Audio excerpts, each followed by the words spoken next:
Welcome back to RoxomTV. I'm your host, Jamie. We are starting with breaking news today. Former Venezuelan President Maduro has appeared in U.S. federal court after being taken into custody, a major geopolitical development with implications for oil markets, U.S. versus China influence in Latin America, and global risk sentiment. We will break down what happened, why the US is using drug charges, and why this story is less about Venezuela and more about global power and energy. But first, to the market. Bitcoin has been pumping hard with strength spreading into altcoins and even meme coins. Momentum is clearly back, but the key question now is how long is this move gonna last?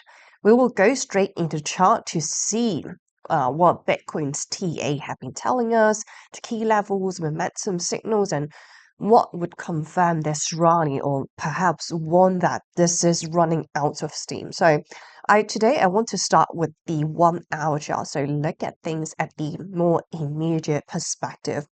So I will tell you the good stuff that I'm stealing first. So in terms of the RSI on the hourly, we are building up this nice support. So whenever we touch this support on the RSI, we happen to bounce back, which is a bullish sign that I'm seeing. So we have been bouncing off basically ever since 16th of December. So it has been quite some time, almost a month now. So this is a very parabolic move, and especially this just past few days. And if we look at how much we have pumped, if we just take from maybe the start of the year, so 1st of January, so we were trading at around $87,000 and we pumped all the way to $94,000. So that is a nice more than 8%, so 8.7% in a matter of 5 days. So that is a really generous gain. So this is the more immediate price action, and since we are getting close to this support on the hour side again, well, I'm eyeing very closely in the hourly candle, so more on the immediate price action. If we manage to turn that and bounce off at this major support on the hour side again, if so, this bullish momentum likely gonna last for maybe for a few more days to say. So this is on the more immediate price action. However, if you have been watching my analysis for a bit, you know that I've been calling out a bear market ever since October. Well, the reason being is because I still think the 4 year cycle is very much intact.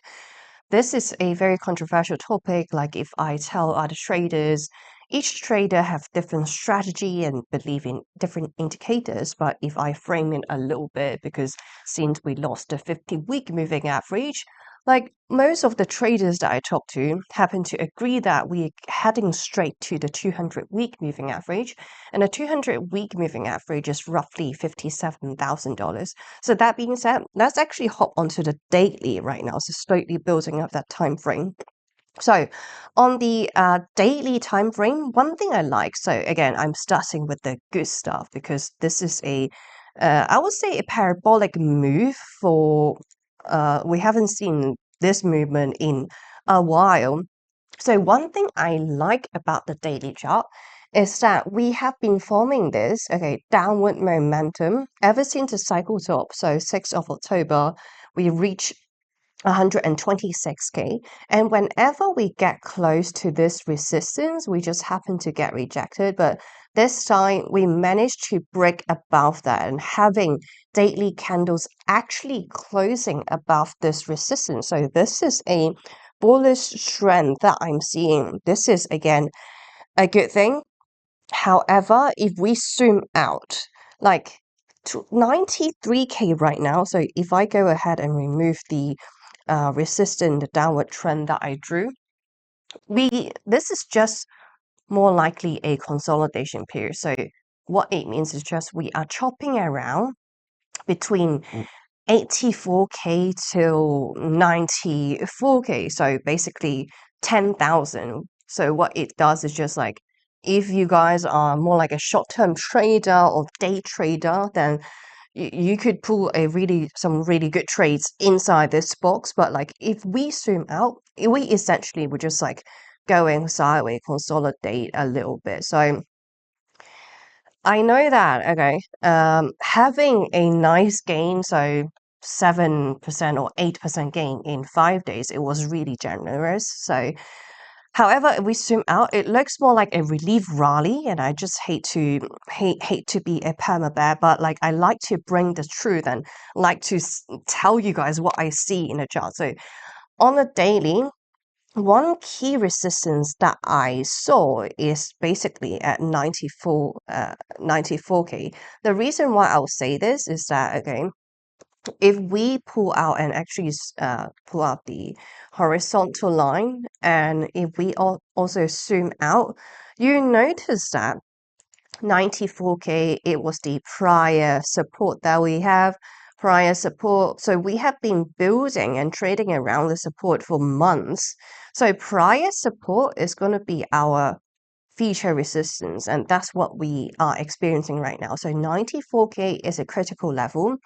If we have a daily candle actually close above this 94K, then maybe the relief rally is stronger than I think. But other than that, it looks just like a consolidation period, and I've been talking about this for since December last year. So this is one thing I see, and from a technical standpoint, anything below 108K is still in a technical bear market. The reason why I will say this, because that was the previous all-time high, and we keep testing that. We keep finding resistance at this level, and so are we. And we are sitting at 93K. There's still some room for Bitcoin to just to reach 108K, so another 16%. So in other words, this is still a technical bear market, but that being said, it doesn't mean you can't make profits from it. It doesn't mean you can't trade, and especially like when it comes to trading, it separates into different mentality and different time frames. So if you want to pull short trades and maybe look at a shorter time frame like hourly, or some traders would go really insane and look at the 5-minute chart or 1-minute chart. So if you're more like a midterm mentality trader, then maybe daily or weekly is more for you. All right, so this is for the daily chart, and one thing I can't ignore is that altcoins. Everyone is saying, okay, alt season, altcoins are coming back, and if we pull out the past 7 days performance, it is really juicy, and I'm not gonna lie. So if you look at render for the past 7 days, it pumped 84%. So this is definitely a parabolic move, and a lot of meme coins are pumping. So Pepe, Bonk, Shiba Inu, Dogecoin, they all did a really generous gain. So Dogecoin is the biggest meme coin in the sector right now, and for the past 7 days, it did like almost 22%. So that's a really generous gain. So let's also quickly hop onto the total market cap for altcoins right now. So starting with the good stuff that I see. Altcoins, it has been forming this resistance on the RSI ever since September 2025. And one thing really interesting that happened in late December is that the RSI broke out of this major resistance, and we're just like shooting parabolic. And right now we're sitting at $900 billion. That being said, if we zoom out, okay, first of all, I need to give some credits for altcoins. This is a really nice gain. And I'll get into why I'm not like very surprised, and also why I'm still not calling this as an alt season. Okay, so this is the good stuff. However, if we zoom out and if we pull out the horizontal line, one level I'm watching, and I mentioned this in yesterday's show as well, is $936 billion. The reason is just the same for Bitcoin from a technical standpoint, because whenever we touch this level, we just like happen to find resistance. So it was the previous high, and now it's gonna be a critical level. Let's see if altcoins manage to close a daily candle actually above 936 billions. Like if so, maybe I will change on my perspective, but like other than that, it looks more like noise to me. So this is for altcoins, and this is why I didn't call an alt season like a lot of YouTubers out there did. Again, $936 billion. Let's see if we manage to stay above this level. And let's go back to Bitcoin because we were only looking at the daily. Let's also hop on to the weekly. So as I mentioned, let's pull up the Ichimoku cloud.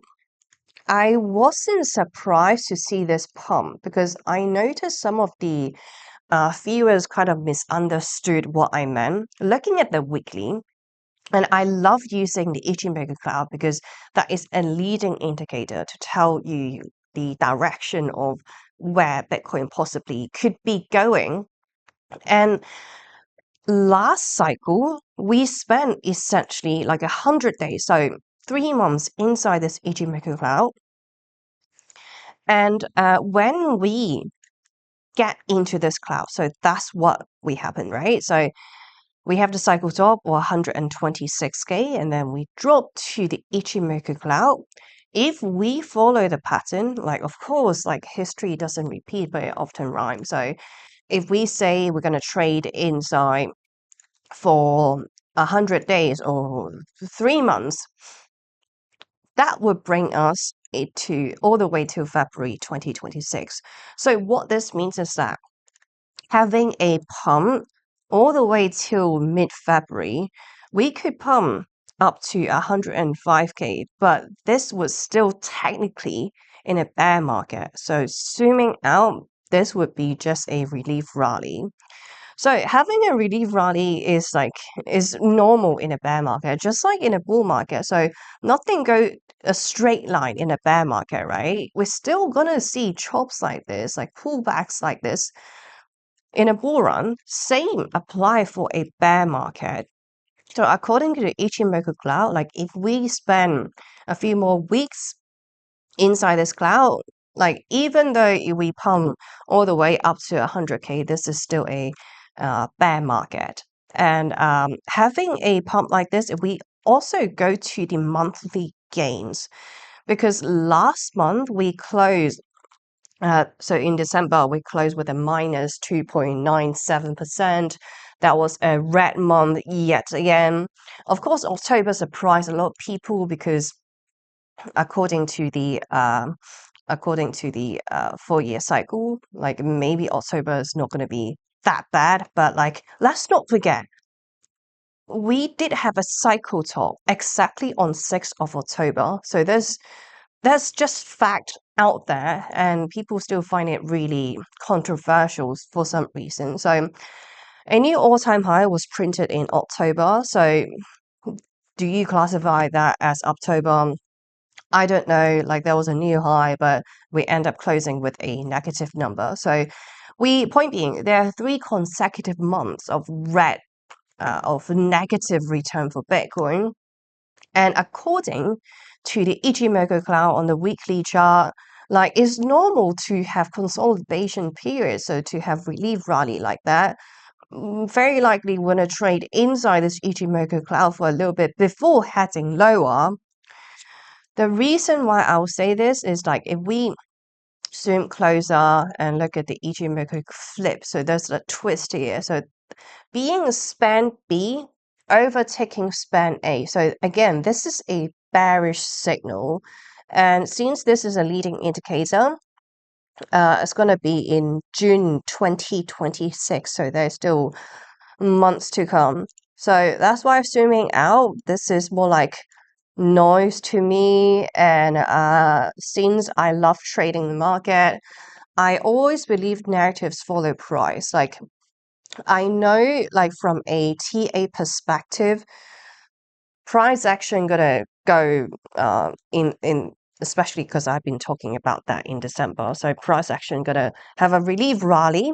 I didn't know what the narrative is gonna be, but like right now looks like it's because Venezuela. This is a really good news, and a lot of people in the market like the news a lot because like finally the dictator is being in jail and in US soil.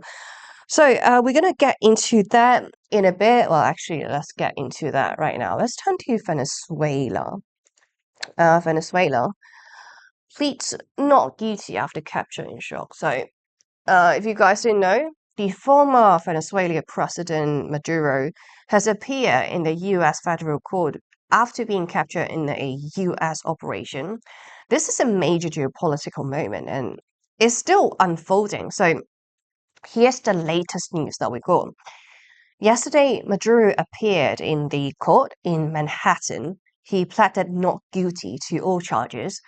Those charges include narco-terrorism, drug trafficking, conspiracy, or money laundering. So in court, Maduro said he's innocent and he called himself a decent man. He also claimed he was being kidnapped during the US operation. And as for Maduro's wife, also pled not guilty to similar charges. The hearing was pretty short. Maduro is now being held in Brooklyn at a federal detention center. So no bail has been set due to concerns he could flee the country. So what the US is accusing him of, the US prosecutors say Maduro led a long-running drug network known as the Cartel of the Suns. So what they claim is that the network moved large amounts of cocaine into the US. It worked with armed groups like Colombia, FALC, and drug money helped support Maduro's regime. So US officials say this activity goes way back, more than 20 years ago. Prosecutors are expected to present intercepted messages, witness testimony, and financial records. If convicted, the charges could lead to decades in prison, possibly even life. So, what's happening in Venezuela inside the country? Well, it is quite tense and the reaction is quite mixed. The government has declared a state of emergency, and here we have the interim leader, Delcy Rodriguez, sorry if I butchered the name, has taken over daily control. There are protests in Caracas, so some demanding Maduro's release, but like there are a lot of people inside Venezuela celebrating his removal actually. The US has warned of further action if there is resistance to a political transition. So it is a very controversial move from the US. People are asking, is it legal under international law for what the US did? And this is where things get really complicated. Many international law experts say capturing a sitting foreign leader without consent violates sovereignty. Head of state immunity usually protects leaders from foreign courts. However, the US response is very different. So, what the US argues is that Maduro is not a legitimate leader due to disputed elections, and US courts can claim jurisdiction for drug crimes that harm local American people. So, this is where it gets so interesting because the US chose drug charges for a reason.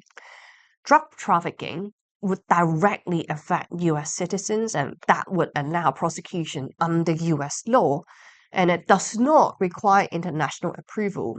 However, other issues like human rights or oil or foreign allies, those are harder to charge in court. So this makes drugs the strongest legal path and the path that US has chosen so far. And this case actually goes way beyond one man. what it affected as well. So it's about US influence in Latin America and also Venezuela's massive oil reserves, not to mention China's large investments in the country. China has tens of billions of dollars to Venezuela through oil for loan deals. The reason why this is not so much about US versus Venezuela, but more US versus China rather, is because China's Belt and Road Initiative. So, what does that mean? The program is pretty simple. Is to build infrastructure overseas, is to lend money to developing countries like Venezuela and secure long-term influence or trade routes and energy. Since then, dozens of countries have joined. One of the most important partners in Latin America is none other than Venezuela. So, this is why Venezuela is so important to China. Venezuela has the largest oil reserves in the world. There is weak access to Western financing due to US sanctions, and that made a perfect partner to China. Under Maduro, China has lent over $60 billion to Venezuela, and most loans were oil for loans. And Venezuela repaid that with really cheap oil shipments. What China did in return, China also built power grids, rail projects, of course, all projects run by Chinese firms. And by 2023, China even upgraded Venezuela to its highest diplomatic tier. So, where things went wrong, like the deal worked until it did not. Venezuela's economy collapsed due to mismanagement, corruption, or sanctions. As a result, Venezuela defaulted on part of its debt. Tens of billions of dollars are still unpaid to the Chinese, and major projects stall halfway. For example, a high-speed rail project that stopped mid-construction, billions being spent but nothing finished. China, of course, got their oil, but also big losses. And now comes the shift. After Maduro's capture in the US just a few days ago, a future government may actually reject Chinese debts, and Chinese assets could be frozen or reviewed. Oil exports may shift back to Western countries and Western markets. This is not so much about Venezuela, it's about who controls energy and influence. As my personal take, I think Donald Trump is an extremely smart guy and strategic businessman.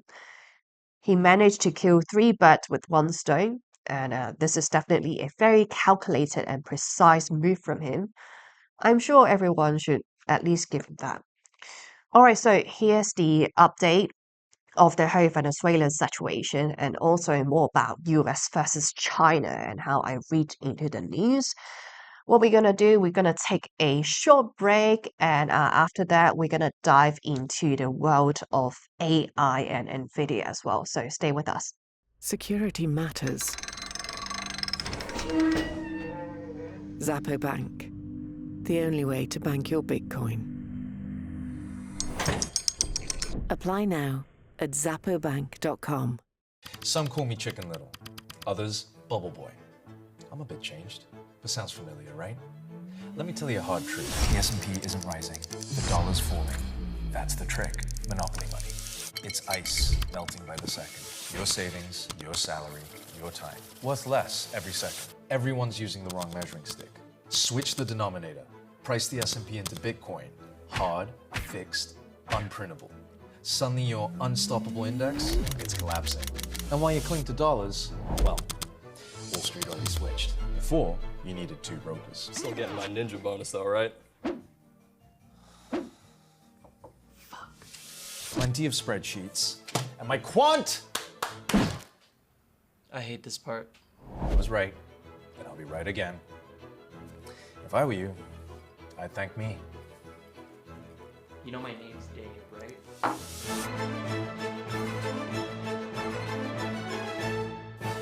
We are now diving right into AI because there is a major announcement coming from Nvidia at CES 2026.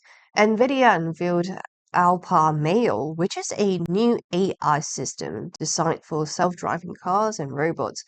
CEO Jensen Huang called this the ChatGPT moment for physical AI. So that's a big claim. Let's break it down in what's actually happened in the announcement. So, NVIDIA launches Alpha Mail open AI models that allow autonomous vehicles to think like human.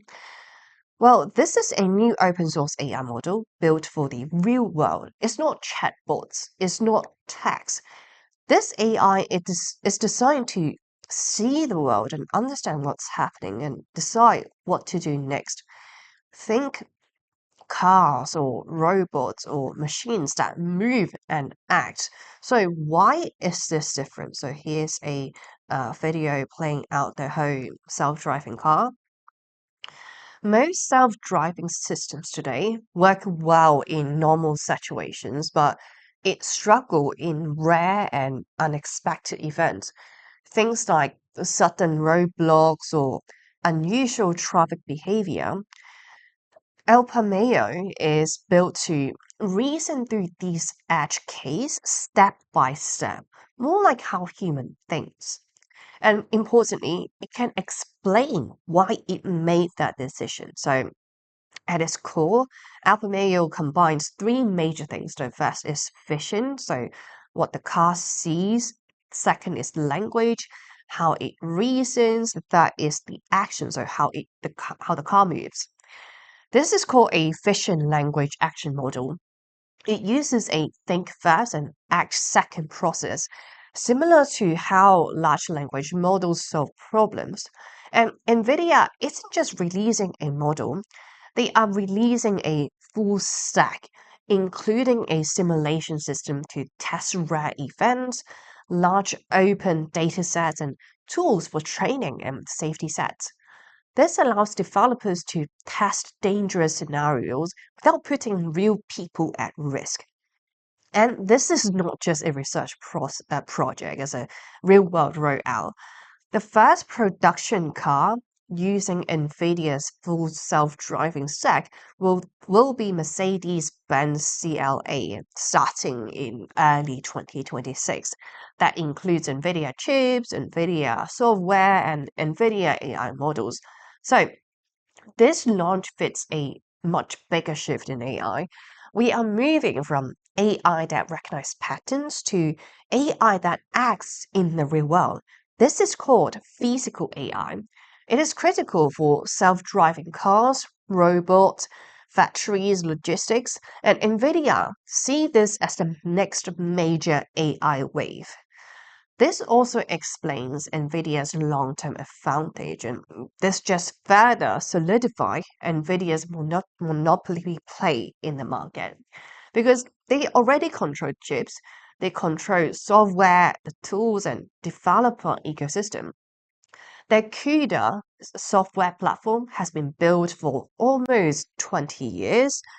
Millions of developers are trained on it. That creates a powerful lock-in effect. Even competitors with good chips still struggle because they lack the same software and ecosystem. So, this news, my final takeaway is that uh, Alpha Mail is not just a new model, it's NVIDIA saying to the world that AI is ready to leave the screen and enter the real world, and NVIDIA wants to be the company powering that shift. Speaking of AI, let's also turn to another AI giant, being Samsung. Samsung Electronics is expected to report a huge jump in profits for the fourth quarter in 2025. Analysts are calling this one of Samsung's strongest quarters in years, and here's what we know so far. So let's get down to the headline numbers. Samsung is expected to report operating profit of about 16.9 trillion won, which is equivalent to roughly 12 billion US dollars, and a 160% increase from the same quarter last year.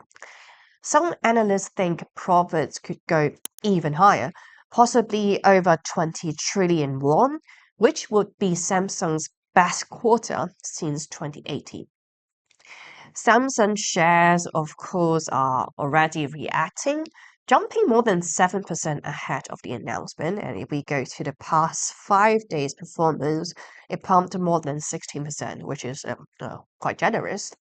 So, what's driving the surge? Of course, here's AI. AI data centers need massive amounts of memory chips, and there simply aren't enough to go around. The shortage has pushed prices sharply higher for DRAM, stand for dynamic random access memory, and especially high bandwidth memory or HBM. Samsung is one of the world's largest memory chip makers, and that puts them right at the center of the AI boom. So, why memory chips matter for AI? I'm glad you asked. AI systems don't just need powerful processors. What they also need is fast memory and large capacity and low power use. That's where Samsung comes in.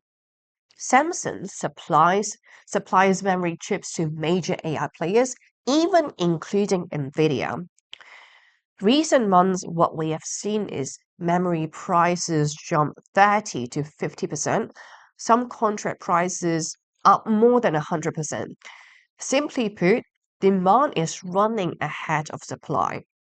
So personally, I think it's quite fascinating to see the change of Samsung from slump to boom. Just a year ago, the chip industry was in a deep downturn. Samsung cut production to stop prices from falling. Now the situation has completely flipped.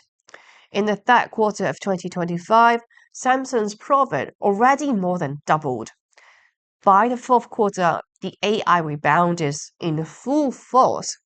But as for the trade-off for consumers, because chip makers are focusing on high margin AI memory, so fewer chips are actually going to consumers, that's pushing price for PCs or laptops, gaming rigs or smartphones. So RAM and SSD prices have doubled for some buyers.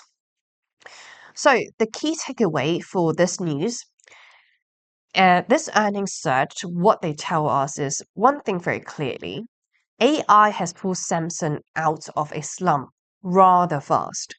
Memory chips are once again a profit engine, and Samsung is using its scale to turn the AI boom into real earnings. Okay, so we are going to take a short break now, but when we come back, we'll turn to crypto security and break down a data breach involving one of the most well-known hardware wallet brands out there, Ledger. So what was exposed, what was not, and what users need to know. Make sure to stay with us. Security matters. Zappo Bank. The only way to bank your Bitcoin. Apply now at zappobank.com. Some call me Chicken Little, others Bubble Boy. I'm a bit changed, but sounds familiar, right? Let me tell you a hard truth. The S&P isn't rising, the dollar's falling. That's the trick, monopoly money.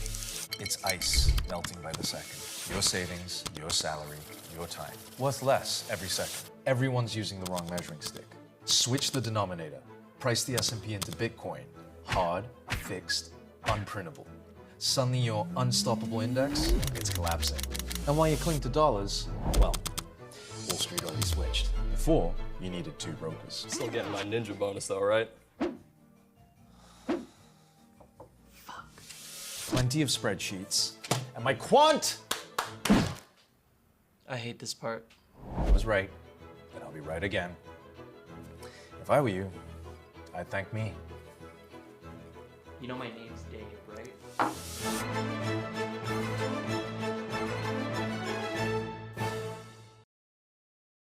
Welcome back to RoxomTV, and thanks for sticking around with us.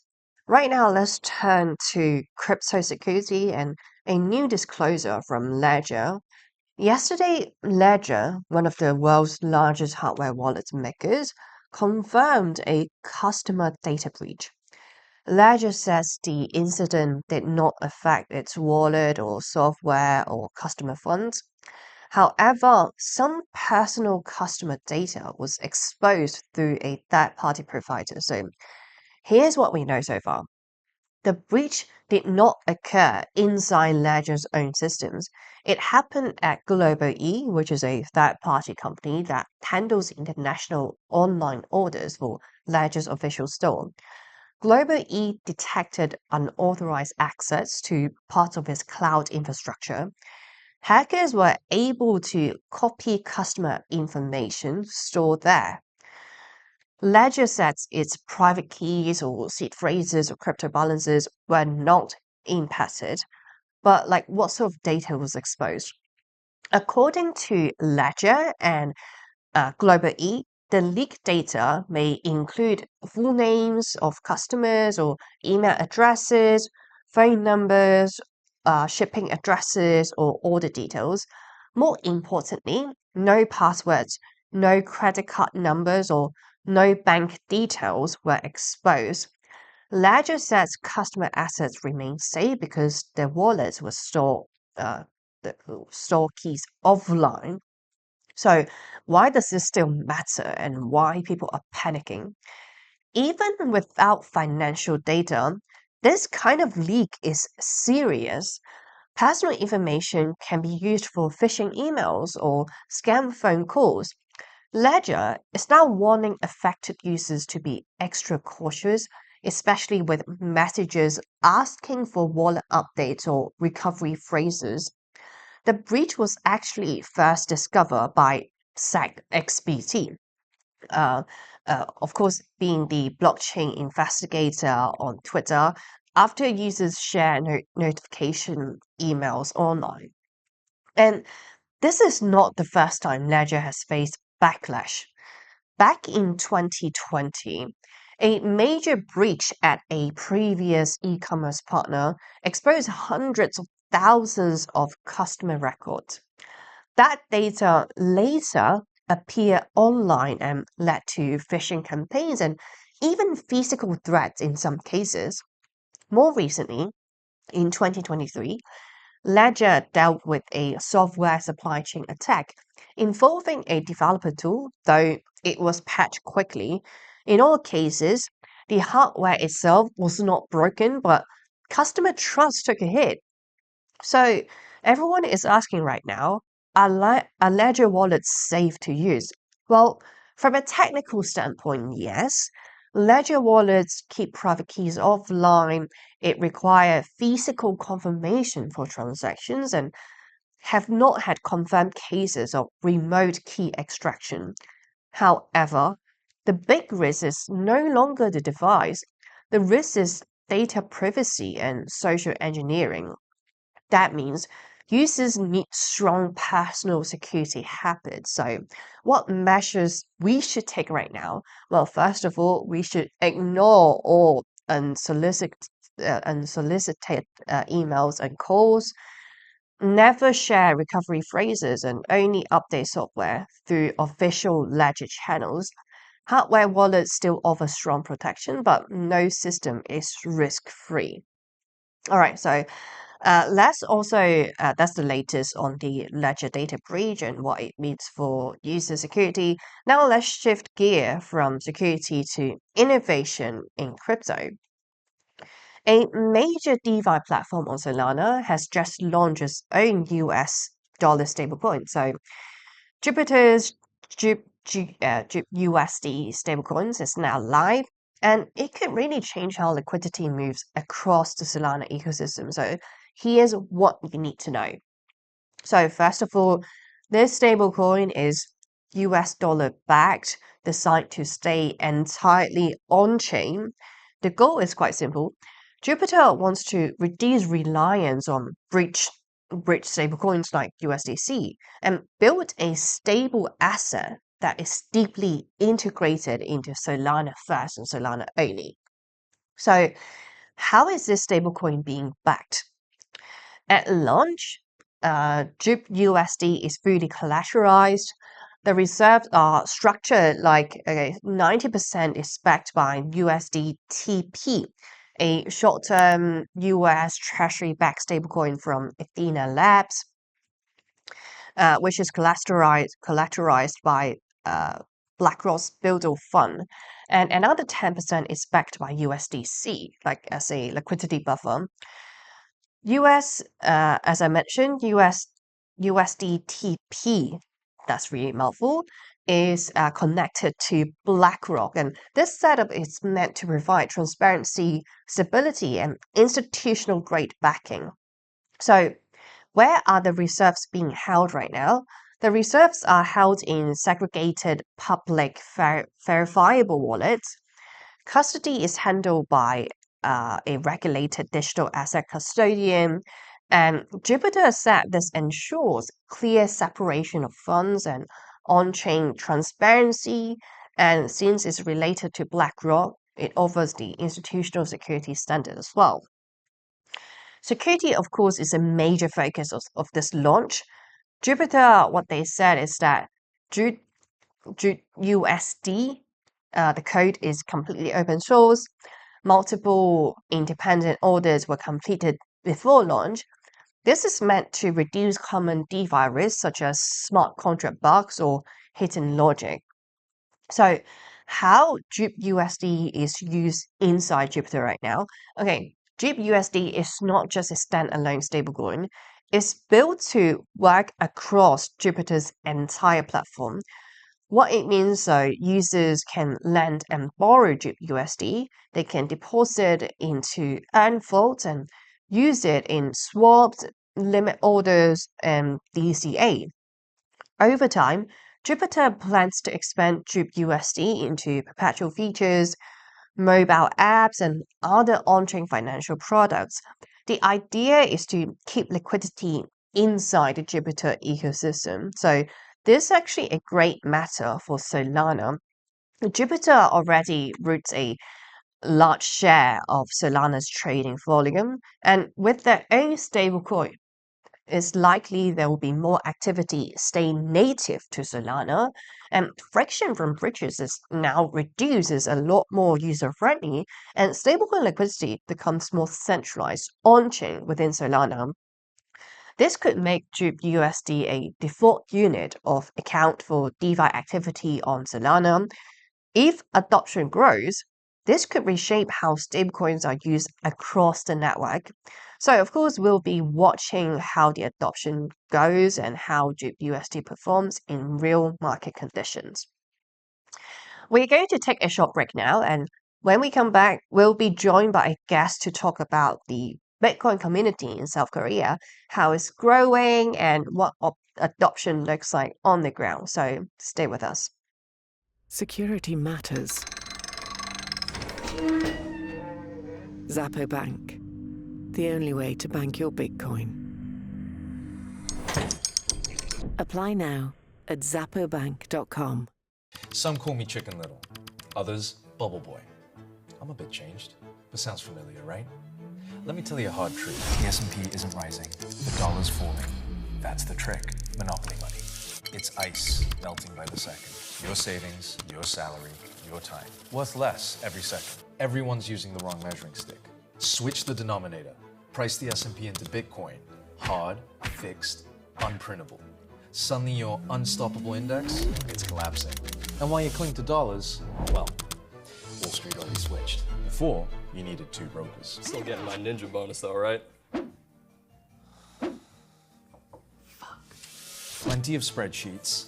And my quant! I hate this part.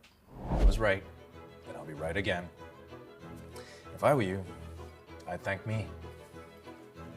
You know my name's Dave, right?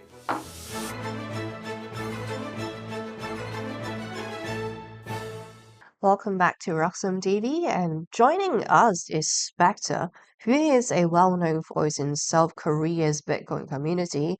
He's the founder of Bitumen, a Bitcoin-focused education group that treats Bitcoin as a new field of study. And he is also a co-founder of BTC Social Layer, which focus on community and culture around Bitcoin.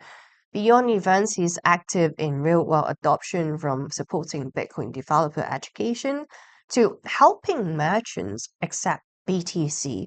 And he's currently interning as a Bitcoin developer himself. So it's great to have you, Spectre, today. Welcome to the show. Since this is your first time on my show, why don't we start with a little bit of your Bitcoin journey?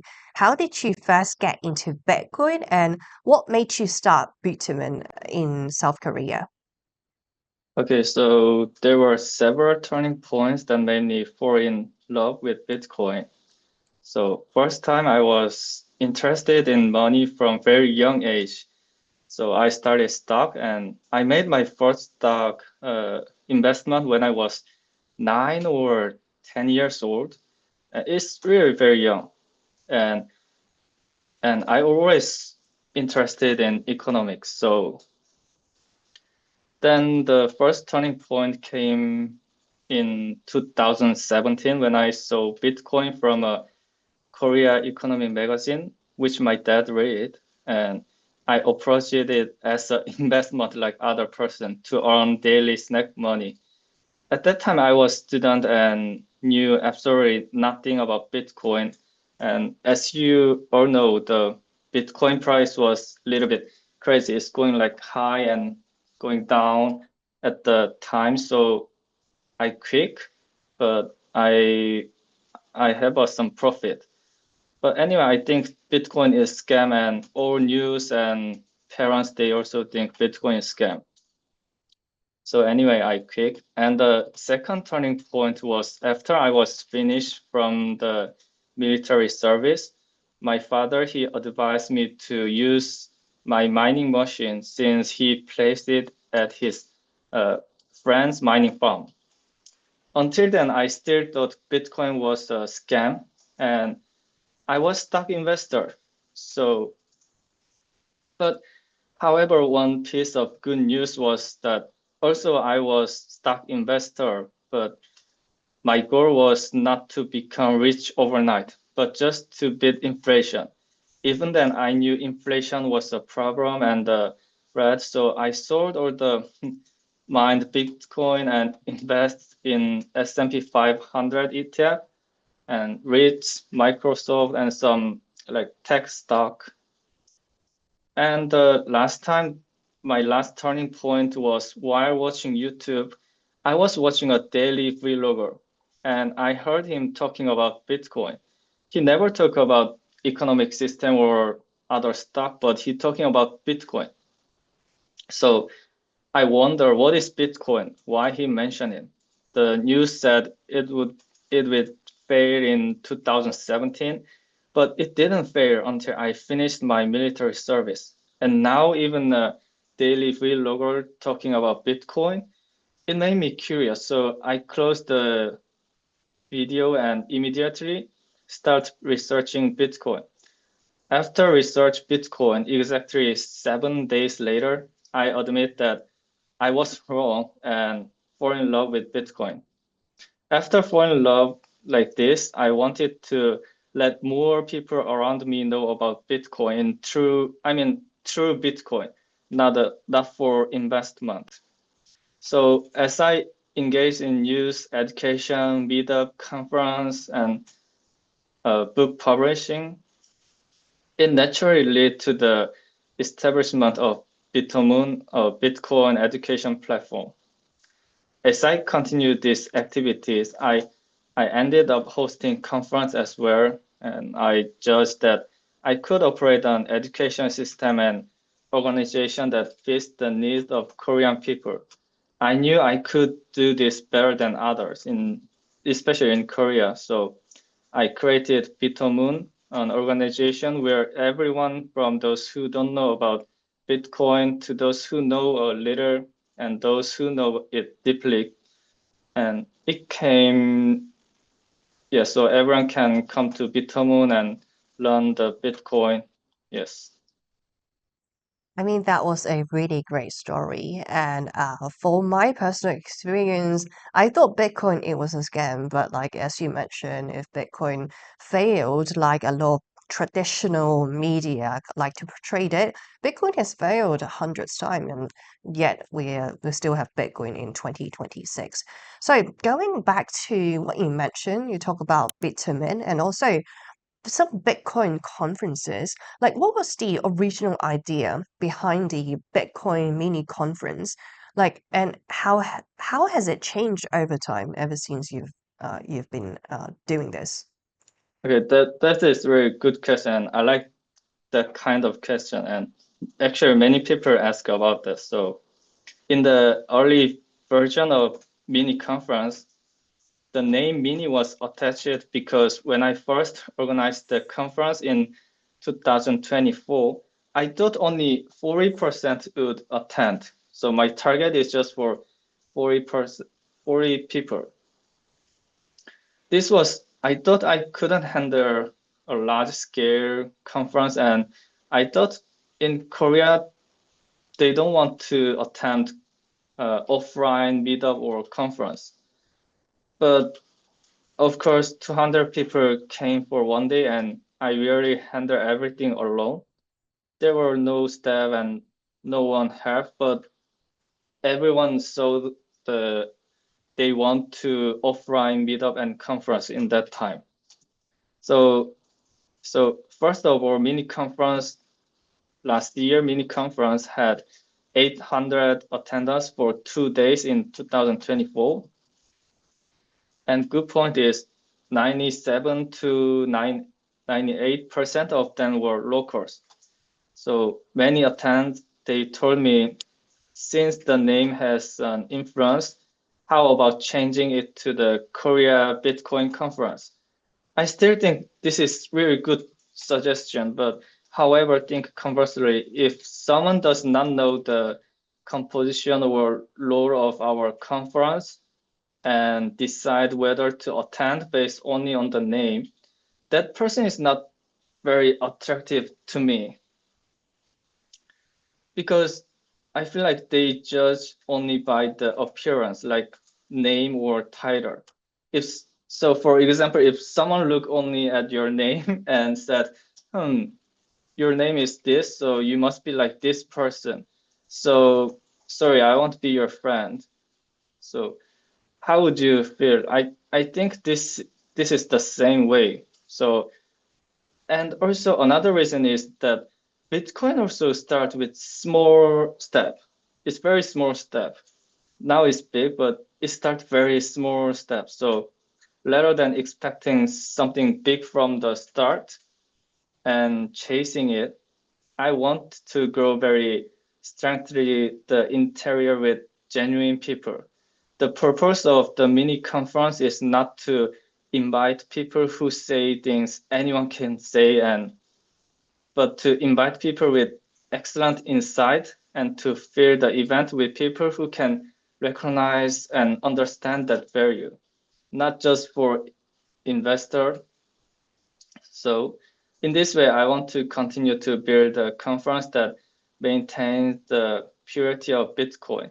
So if you or your friends or everyone interested in a truly pure Bitcoin conference, please let me know. And I want to keep it very pure Bitcoin conference. Yes, I'm really interested to get into how you build that community. And thanks for sharing that, by the way, because you mentioned you only expected 40% of people turn up, and turns out there are more than 200 people will turn up. So congratulations on that. Like, I kind of want to get deeper into that. Since you have been building the community around in South Korea, like, what have been the biggest challenges in organizing the conference in South Korea? Is it getting speakers or getting audience, or when it comes to logistics? Like, could you share a little bit more to our audience? Yeah, there's many challenge but yeah, I have been acting as one of leader of Korea community for recent years. So because I knew the sentiment and culture of Korea better than anyone. So I know exactly which speaker and which topic would be fit, and it was easy to me. However, problems occur in all other parts. So the most absurd thing was that we wrote the contract for the venue renter and pay the fee. I mean, we pay everything, but suddenly they just cancel it. I mean, they cancel the contract without any discussion with us. And other point is the entire event was conducted by just 3 people, me and Calvin, who is a UTXO developer, and our art director, Minnie. She is CEO of Saturday Blogs. They selling a very pretty good, and anyway. And we each had our own mission. However, since I was the organizer and decision maker, I had to do various tasks, literally without staff or employees. The 3 of us handled everything for 800 people. It means including stage setting and producing promotional materials, checking tickets, selling tickets, everything. So there were parts that were physically and time-wise quite different. And yeah, but still there is very funny point. So can I talk about a few unique service of our conference? Yeah, sure, go Yeah, for it. so some point I think our conference is very unique because first, unlike other conference, we went to the airport to pick up foreign speakers. I mean, all of foreign speakers, because Korea is a country with good English service, but to show gratitude and respect to overseas speakers visiting for our conference, Kevin and I go to the airport every day to greet them and escort them to the hotel directly. And for one of the purpose of the conference, which is community expansion and activation, we provide beef to everyone who attend. In Korea, beef is a very high quality food and it's very expensive. So 200 people who bought early bird ticket they paid almost like 69 US dollar, and we provide 50 US dollar of beef. So they could enjoy 2-day conference for only $19. So thinking about it, it is a conference with crazy value that gives everything back to the audience. Also, it is a conference that is so it is tough and it does not make money. I mean, it does not give profit to me. But I still feel great satisfaction when people who attend my conference say thank you later, or when I heard that they start activities to contribute something like me. So actually yesterday in Korea, there is one Bitcoin meetup, and one person, he came to me and said that after attending the mini conference, he started a project to contribute as well. Also, Korea first non-profit company. The name is Bitcoin Social Layer. We call them BSL. BSL was born through the mini conference. So I'm continuing the event, feeling very satisfaction in these parts, and it makes our conference is very unique. Okay, actually it's very difficult to choose because everyone they was very satisfied with all session and thanked me. But however, if I were to choose the lecture that received the most reaction from audience after mini conference, it seems to be the session by Win Kokwang from HRF. Before this, Korean people didn't know why HRF they come to Bitcoin conference and what is their purpose and why they pay for Bitcoin. But Win is one of the people who actually use Bitcoin for individual human rights. It was a moment when audience, regardless of gender, age, or occupation, they realized that I can be like him. I mean, Bitcoin can be used that way in interpreting on the Korean community that Bitcoin is not a tool for profit. It can be a tool for survival and human rights. So I think when his speech is the most touchful section in last year mini conference. Yes, I love that. And when it comes to the topics that you guys discussed during the conference, I wonder how do you balance technical topics like wallets or multisig with keeping the event accessible even for beginners? Yeah, that's very little bit difficult. But like other events, the level of people attending the event is truly diverse. There there there are people who fell in Bitcoin 1 month ago, or 1 years ago, or 5 years ago. So when I thought about what method exists to meet all their needs, I utilized the point I felt when I attend other conference. I opened online meetup several times before the conference. During the meetup, I informed them how each speaker and lecture title would proceed and what are they talking about and what the level was. And because I provide information in advance like this way, even though lecture they wanted at their own level. Also, for those who didn't know which lecture was good to listen to, I recommended lecture personally on site.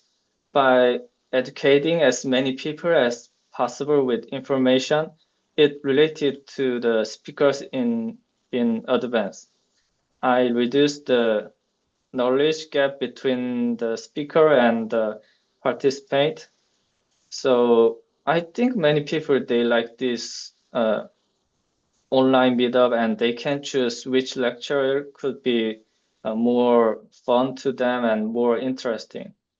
Yeah, so I gave them online guide before conference.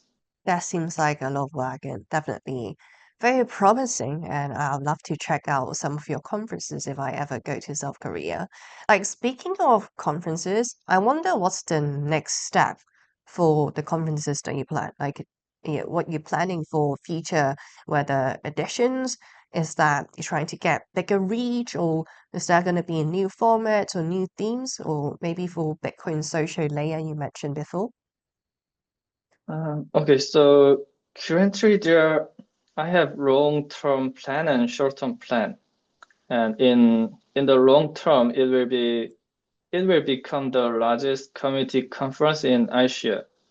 I am aiming for this seriously, and I think people are more important than money. And fortunately, good people around me are organizing an event for a pure Bitcoin conference together toward one goal. And that one goal is to let people know Bitcoin correctly and easily.